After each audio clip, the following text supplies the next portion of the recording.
the history of the Bible very quickly. So what happened right at the very beginning? One of the oldest books in the world, as we probably know, is the Bible. The Bible has gone through like many changes since the first Bible was written over 2,500 years ago.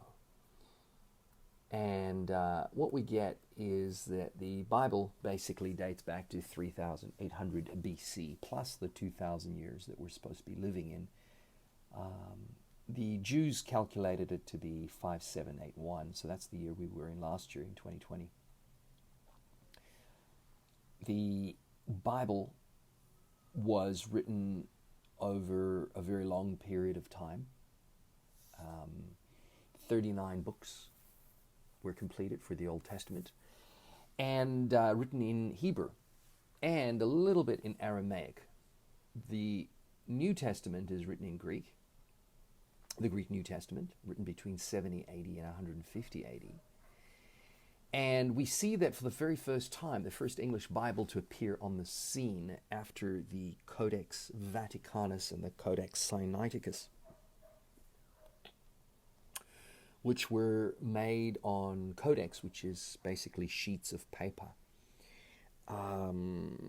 Even before that, there were the palimpsests and also the papyri, and that's really, and even, animal skins. I mean, the Bible was written in on all kinds of substances and materials before it became the first English Bible, which was translated into English by John Wycliffe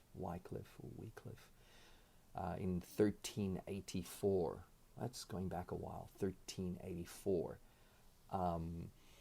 A pastor, a professor at Oxford University, and a translator and a scholastic philosopher. What's fascinating, though, of course, is that, you have my personal question mark around the whole 1384 thing, because I've always said that the Roman Catholic Church added 1,000 years to our calendar. They literally transformed the J or the I that you see on all inscriptions, on coins and materials. They basically transformed the J or the I into a 1. So the 1384 is more likely to be 384, but that's another story and for another time.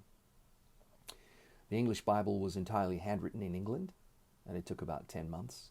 And in those days, in 1384, one copy would have cost about £40, which would have been basically the price of a house. It would have been an extremely expensive possession to have.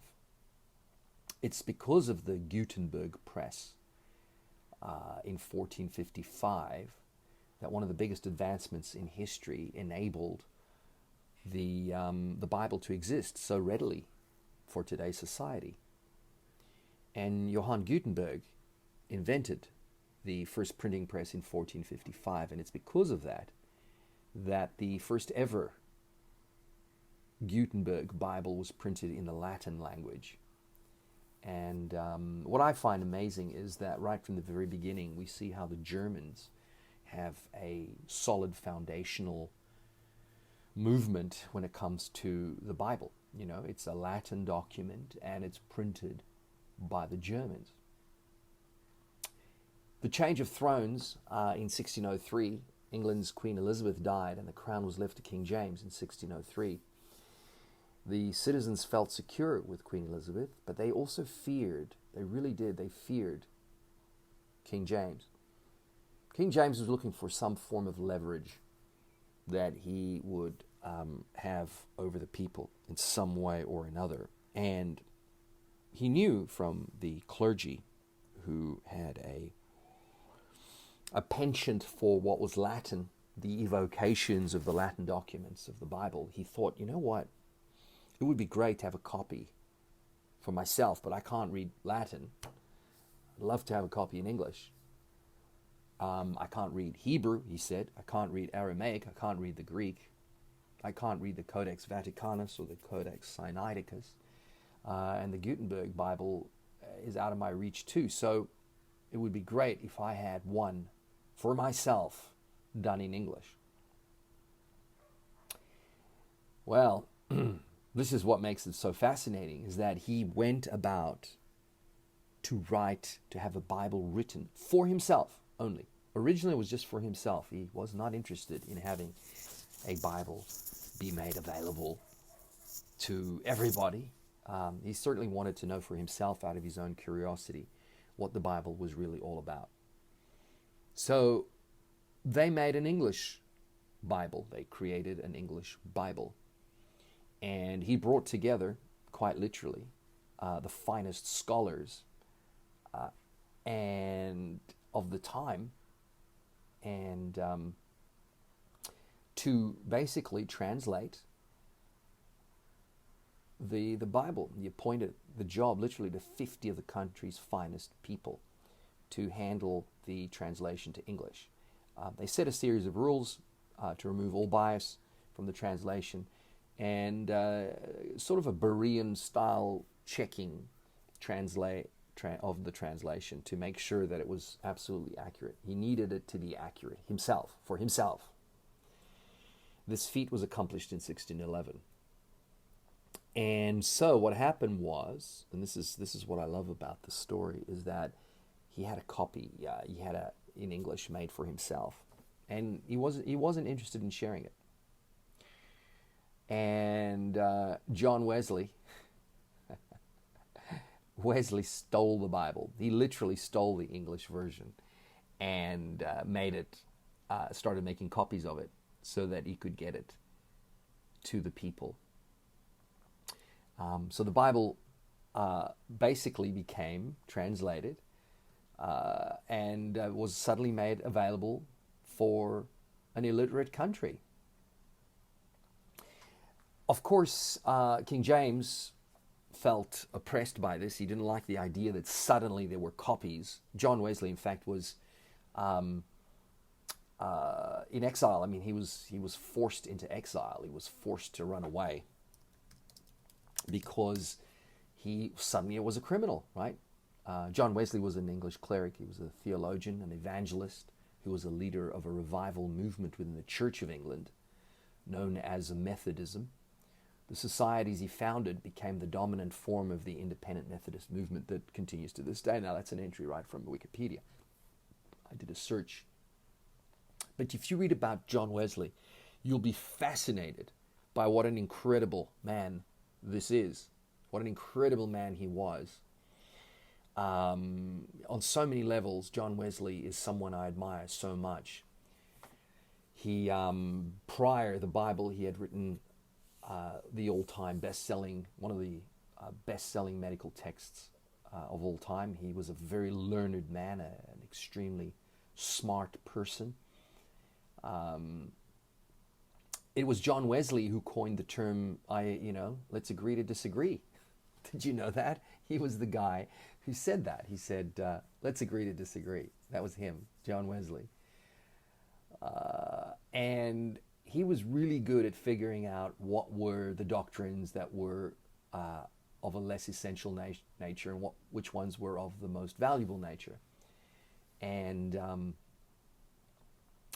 he basically, John Wesley was a traveler, a full-on traveler, and he was kind of getting himself ready to spread the gospel. As I said, he was an evangelist, as we read about just very quickly in Wikipedia. He rode 250,000 miles through the course of his life. He was quite literally able to, on horseback, circle the earth about 10 times. He was convinced that it was important for him personally to spread the gospel through relationships and continue to grow closer to God in those relationships. So every connection that he made with a human being, he saw that as a way of growing his relationship with God. And he basically was big on, personally delivering the gospel to the people. He himself, interestingly enough, had some serious doubts about his own faith. He was disparaged a lot. And he was under this belief that you preached your faith until you had it. And then, because you have it, you will preach faith. Which is fascinating because when you consider that it's kind of how I went about it myself. I didn't always have the facts on hand. I had so few facts in my life that the Bible was true and accurate. But along the way, God has revealed it to me all the time. As I have a hunger, as I grow my heart for God, He literally has shown me proof after proof after proof that the Bible is the truth. I didn't always know it to be the truth. In fact, my journey into knowing about God came from my reading up about, all these other books worldwide, these so-called, and they are religious texts. These other things are religions. The Bible isn't. The Bible is the genuine first communication of man to God. First fruits, chosen nation, the originator, the origination nation, right? Israel. God spoke in the divine language in Hebrew to his people, and in Aramaic, a small portion in Aramaic. He spoke to his people with the divine language. No other culture, no one else worldwide has what the Jews have. And there's no bias here. I'm not Jewish. I don't have shares in Jewish companies. I might have shares in Jewish companies. I actually don't know. I do have shares in multiple companies. But what I am intrigued by is that we really have this,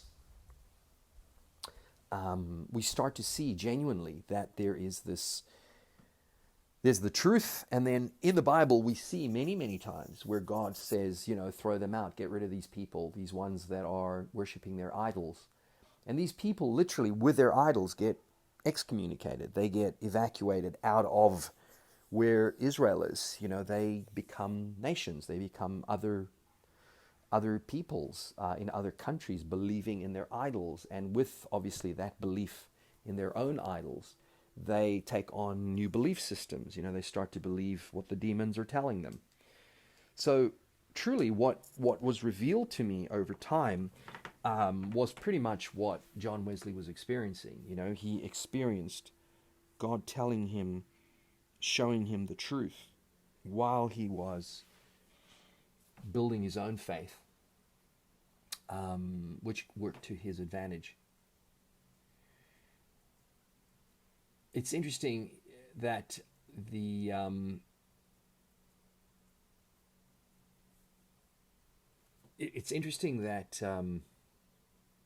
Wesley never intended to split from the Church of England, but he basically, when the revolution happened in the American colonies, most of the Anglican priests returned home, and faced with the fact that none of the Methodists basically in the colonies could receive the sacraments, Wesley ordained ministers himself, whom he sent to do the same in America.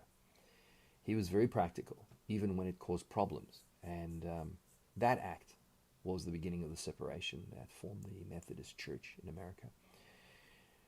Wesley basically never said this. He never said, do all the good you can, by all the means you can, in all the ways you can, in all the places you can, at all the times you can, as long as ever you can.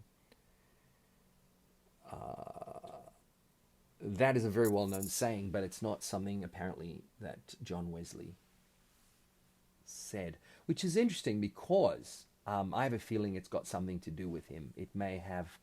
Some of it may have come from him. And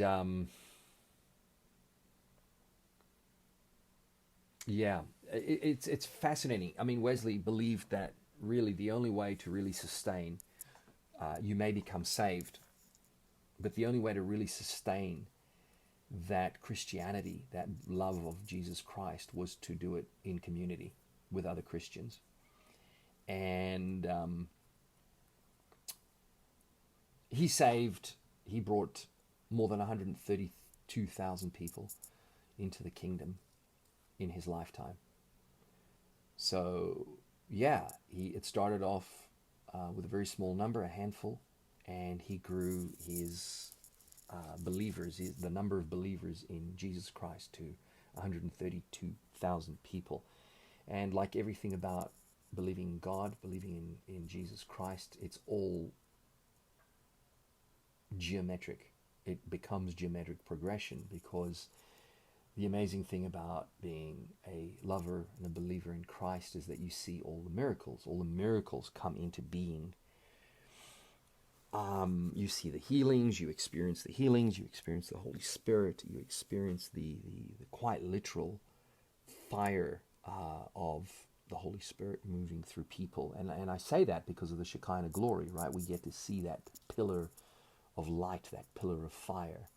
And, we've seen that visually in real life with open eyes. We've seen that. So we know that this is a real thing. God is a real being. And, he manifests himself in these other ways. So going back to the story here, so what happened was that King James was so upset with John Wesley that John Wesley became a sought-after man on the run. But if it wasn't for John Wesley, quite literally, stealing that Bible from King James, we would not have had the Bible in our hands today. Now, this is a contentious story, because some are going to argue, no, it's not how it happened. That didn't happen that way.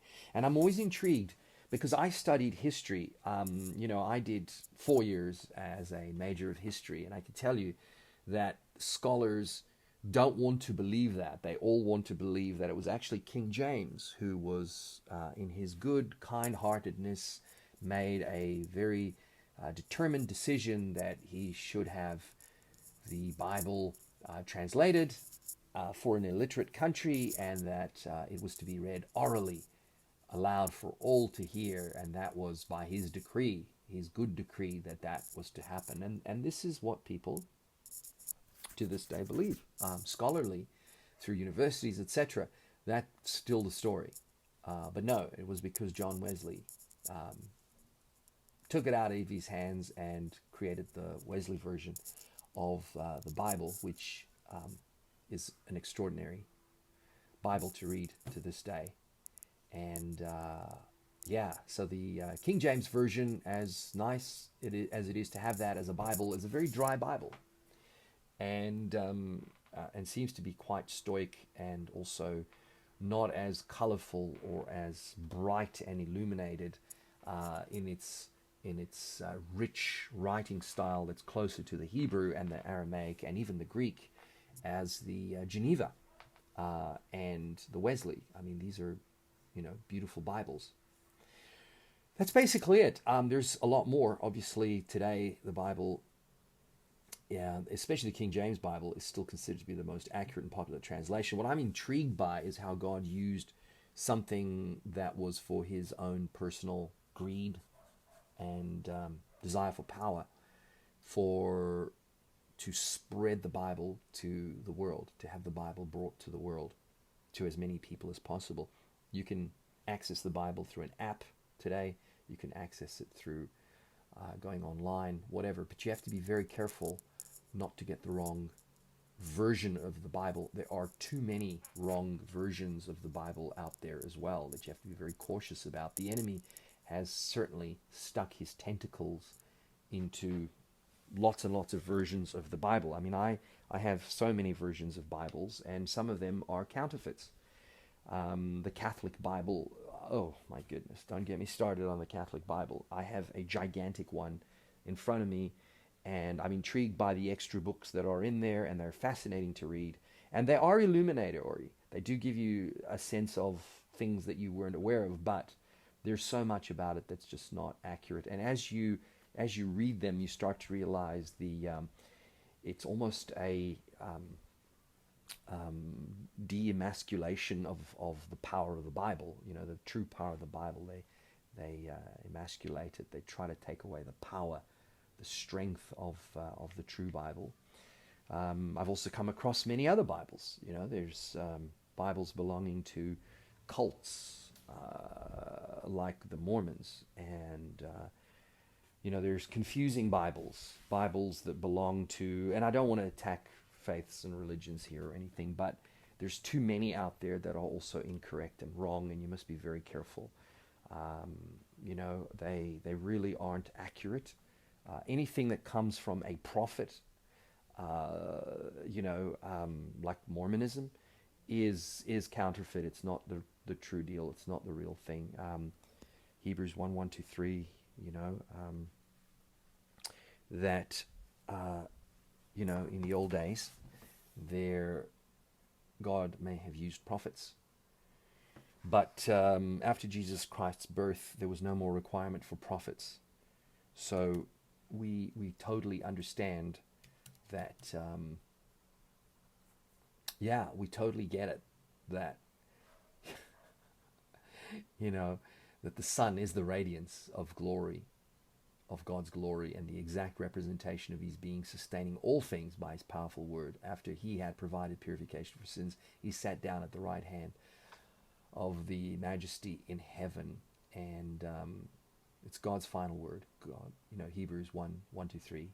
In the NIV reads, "In the past, God spoke to our ancestors through the prophets at many times and in various ways, but in these last days, He has spoken to us by His Son, Jesus Christ, whom He appointed heir of all things, and through whom also He made the universe. The Son is the radiance of God's glory and the exact representation of His being, sustaining all things by His powerful word. After He had provided purifications for sins, He sat down at the right hand of the Majesty in heaven." And what that means is that there's no more requirement for prophets of any kind. God does not abrogate. Abrogate means doesn't revise. God wrote down His final word, and it had to be done in both the Old and the New Testament. There's no way around it, because the Old Testament echoes the coming of a Messiah, and then obviously we go through the state where the Messiah arrives on the earth and then dies. The salvation of humanity takes place. The redemptory work is taking place. It is written about. God resurrects in the form of a glorified Jesus Christ, goes to heaven, sits at the right hand of God, and the work is accomplished. And there's no more requirement for any form of prophet to come along and abrogate and revise anything that's written in the Bible. You can't add to the redemptory work of Jesus Christ, right? Not by works. We're saved by grace and faith in Him. It's got nothing, absolutely nothing to do with, God has a sudden revision that He has to make and sends down a prophet to tell us some more. No, there's no such thing. God's work is complete. It is finished. It's final. And it is told to us in the two books, the Old Testament and the New Testament, which Christianity or Christendom becomes the completion of Judaism. There it is. It's done. It's finished. There's no more requirement, as Jesus says on the cross. It is done. It is finished. So that is basically it. I don't have any more to say about the history of the Bible. I think there's so much to be said, but a lot of it requires a huge amount of going back in time and trying to really... but the veracity of it is there. I've checked it. I've checked through, and I always say, do your own research, do your own due diligence. You go back, you check it out. It's all available online. By the way, there's nothing that I had to do that you can't do from home. You can go online, go to archive.org. You can download the Codex Vaticanus. You can download the Codex Sinaiticus. You can download the Wycliffe Bible, the first Bible. You can download the Gutenberg Press Latin Bible. You can do your own translations. You can check the veracity of scriptures. You can download the Geneva Bible, the 1566 Geneva. You can download them all. They're all available online. I'm not doing anything that's mystical or unusual, or I've gone to libraries and sat for hours. I haven't done any of those things recently, although back in the day, in the 1980s and 1990s, I did some of that. I actually did go to museums. I did go and check the veracity of papyri. I did check the hieroglyphs, of the ancient manuscripts and texts that relate to ancient Egypt and the Sumerians and all of those things. And so I have a really good general feeling of what's true and what isn't. And, I've read you name it. I've read, should I give you a whole list again? But I've read the Bhagavad Gita, the Vedic texts, the Popol Vuh, the Mayan tablets, the Sumerian tablets, the Emerald tablets, the Tres Majestus. I've read the Torah, the Zohar, the Kabbalah, which are spiritism books of the Jews. Don't go there. I've read the Tibetan Book of the Dead, the Egyptian Book of the Dead. I have read Zoroastrianism. I've read the Quran. I've read the Ramayana, etc. I mean, I could go on and on. I've read a lot of what's out there. Buddhism. I've read everything from quantum healing by Deepak Chopra through to, oh my goodness, you name it. You know, I've read it. I've read so much stuff, and let's not even talk about the, years and years that I spent in New Age, sort of trying to understand all of that stuff, which is all hocus pocus, mumbo jumbo. So you really do get a feel of what's the truth in the world. You start to realize when you find the truth, what is the truth? And this to me is the truth. The Bible is absolutely the truth. And I don't just say it because I have this sudden, desperation for a faith or something. No, I genuinely started to really see the mathematical integrity in the Bible codes underneath the text. I started to see that God had planted, and humans could not do this. People didn't have computers or computing power of this magnitude. 1 in 50th, to the power of 1 in 50th million. We never had that capability to be able to actually figure out how to go. For instance, only now have we really been able to start to see the true authenticity of God's word packed into the Old and New Testaments. We're seeing all these extraordinary ways in which not only has God been able to tell a story and being able to communicate his will and his character and what he's all about through the Bible, but we actually see these messages in equidistant,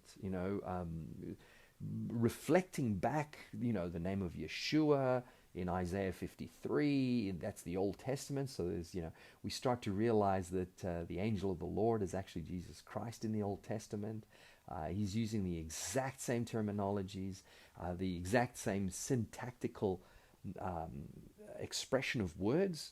We see it's the same language. God is God throughout the Bible. It may have 66 books and 40 writers, but it's the same voice. It's the exact same voice in the Bible.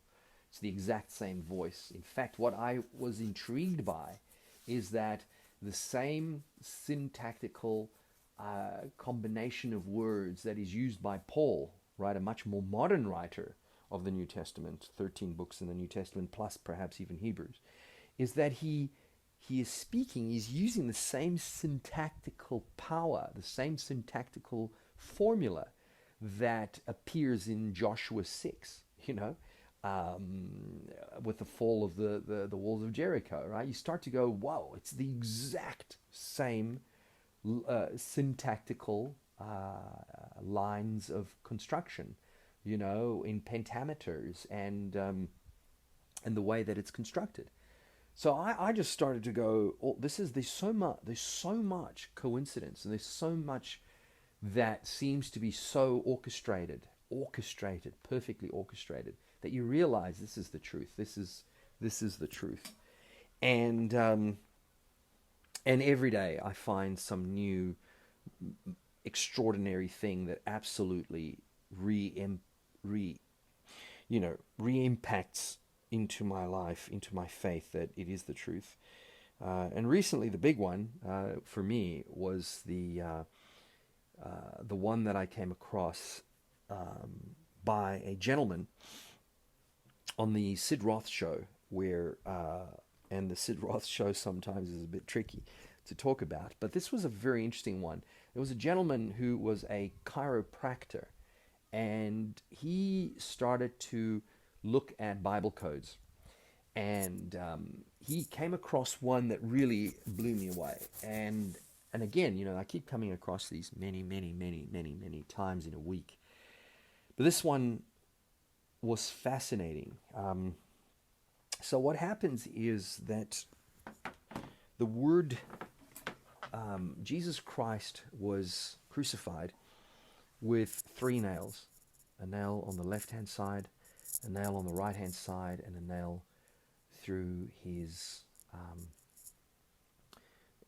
feet, his heel, and 3 nails, right? The Roman science of crucifixion, or the Roman method of crucifixion, and that was very, very intriguing. And this is one of the reasons why, when you do a bit of research, you realize it was a cross, right? Jesus Christ was crucified on a cross, not on a tree, like we're told by a certain other dispensation, which again is very cultist. But I'm not going to go there right now with that. The story here is that Jesus was crucified on a cross with 3 nails. Now, a nail has got several complementary meanings in Hebrew. The word nail is vav, and vav, interestingly enough, has all the connotations of impact, covenant, a hook, a peg, vav. But in the Gematria, when it comes to the numbering system in Hebrew, it also has another value, right? So vav, which means hook, in the I just give me a second so I can find it. I'll show you what I mean. So vav, Hebrew.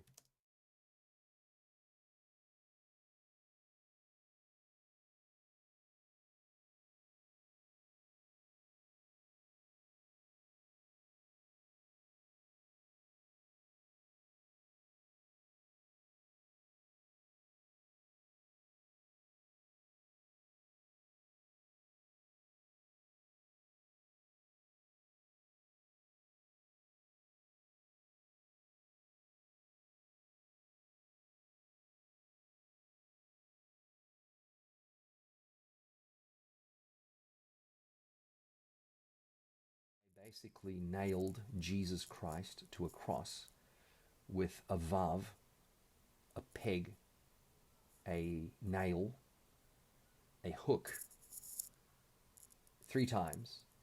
The word vav, which is also 6, the numerical value is 6.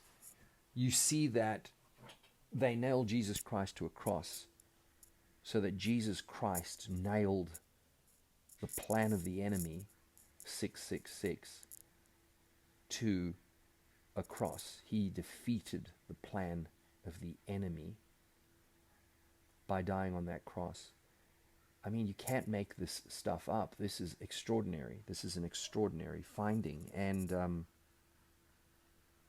you begin to realize the truth of it. You start to go, this is incredible. I mean, these are, this is like you could be searching and searching and searching and searching, and you're going to be coming across these things again and again and again and again and again. The sheer perfection of God's plan, the sheer orchestration of God's plan is phenomenal. Like, you can't make this up. You can't. It's too complex. It's too perfect. You see the power of it too much. And my final comment on this is that, it's for the glory of God to hide things. And it's for the glory of kings to search out a matter. It's for the glory of kings to search out the truth. And when you start to search things out for yourself, you start to realize the sheer magnificence of this Creator, whom I love so incredibly dearly.